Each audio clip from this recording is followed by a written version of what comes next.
تو اذان دینے کے شوق میں سردار آپس میں الجھ گئے، کہتا میں دوں گا، کہتا میں دوں گا، پھر قرعہ اندازی ہوئی، جس کا نام نکلا اس نے اذان دی۔ حضرت عمر فرمایا کرتے تھے اگر میں امیر المومنین نہ ہوتا، اگر میں خلیفہ وقت نہ ہوتا تو میں مسجد نبوی کا مؤذن بننا پسند کرتا۔ کسی کو اذان نہیں ملی، ہمیں اذان، پہلا مؤذن بلال بنا، پہلے مؤذن اللہ نے بلال کو یہ عزت عطا فرمائی۔ دنیا میں یہ ہے اور آخرت میں یہ ہے کہ میرے نبی نے فرمایا کہ جب جنت میں جانے کا وقت آئے گا نا تو جنت کی میرے لیے سواری لائی جائے گی، میں اس سواری پہ بیٹھوں گا تو اس کی جو وہ رسی ہوگی نا وہ ایسے نیچے گر جائے گی، نیچے گرے گی۔ اس رسی کے یعنی اس کی جو لگام ہوتی ہے نا وہ نیچے گرنے کا مطلب ہے یہ ایسے نیچے گر گئی۔ اب نیچے گرنے کا مطلب ہے کہ اس کی ڈرائیونگ میرے نبی نے نہیں کرنی، کوئی آنے والا ہے، کوئی ڈرائیور آنے والا ہے جو رسی پکڑ کے چلے گا، کوئی کوچبان آنے والا ہے جو اس کو پکڑ کے چلے گا۔ رسی کا گرنا ایک انڈیکیشن ہے کہ کوئی نصیب والا اب آئے گا۔ جب آپ کی سواری کھڑی ہوگی، رسی نیچے ہے، تو اب سب کی گردن ایسے ہوں گی، کون، سب قیاس کر رہے کون کون کون۔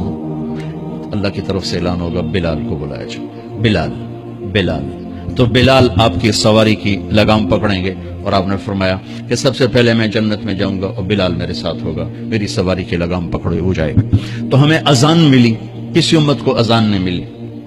ہمیں 5 نمازیں ملی، کسی امت کو نمازیں نہیں۔ 2 نمازیں، ایک فجر کی 2 رکعت، عصر کی 2 رکعت، باجماعت نہیں، ان کو اپنی کتاب یاد نہیں، ہمیں قرآن یاد ہے۔ میرے مدرسے میں ایک بچہ اب ماشاءاللہ امریکہ میں وہ پڑھا رہا ہے، اس نے 30 دن میں قرآن یاد کیا، صبح یاد کرتا تھا، شام کو تراویح میں سناتا تھا۔ میرے مدرسے کا بچہ ہے، صبح بیٹھ کے مغرب تک پورا ہے سپارہ یاد کر کے اور عشاء کو تراویح میں سنا دیتا تھا۔ اللہ نے ہمیں ایسا قرآن دے دیا کہ 1 مہینے میں بھی یاد ہو جاتا ہے۔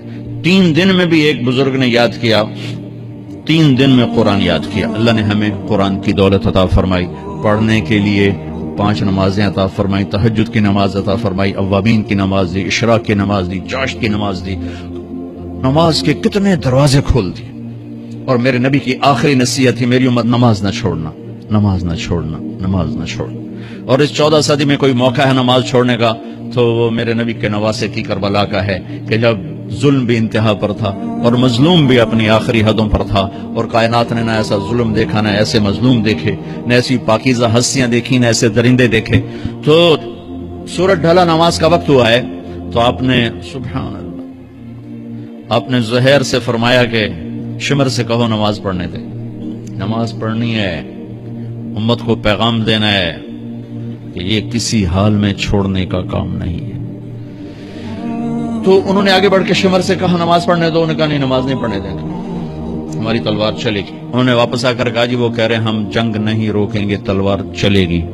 تو پھر یہ نہیں فرمایا اچھا چلو ٹھیک ہے چل دے ہو، فرمایا اچھا آدھے نماز پڑھو آدھے جنگ کرو۔ آدھوں نے نماز پڑھی، آدھوں نے جنگ کی، پھر انہوں نے جنگ کی اور پہلوں نے نماز پڑھی، اور عصر سے پہلے سب کے سر کٹ کے نیزوں پہ چڑھ گئے۔ یہ وہ ہستیاں ہیں جن کو میرے نبی نے کہا میری آنکھوں کی ٹھنڈک حسن حسین، میرے جگر کے ٹکڑے، میرے جنت کے پھول، پتہ نہیں کیا کیا تشبیہات دی ہیں میرے نبی نے۔ اب جنت کے نوجوانوں کے سردار حسن اور حسین، اور پھر نماز نہیں چھوڑی۔ ان کو جنت کی بشارت و ماں کے دودھ پیتے مل گئی تھی، کربلا کی وجہ سے نہیں ملی سرداری ان کو، وہ تو ان کے سر کا صحرا ہے الگ۔ ان کو سرداری جنت کے ملی ماں کا دودھ پیتے ہوئے کہ جنت کے نوجوانوں کے سردار ہیں حسن اور حسین۔ نماز نہیں چھوڑی میرے عزیزو، نماز نہ چھوڑو۔ اللہ کا شکر ہے میں آپ بچوں کو دیکھ کے مجھے اپنا کالج کا دور یاد آ رہا ہے۔ ہمارے دور میں ایک نعیم الدین صاحب گورنمنٹ کالج لاہور میں تبلیغ کا کام کرتے تھے، اور وہ اکیلے ہی نماز پڑھتے تھے، کوئی نمازی نہیں ہوتا تھا۔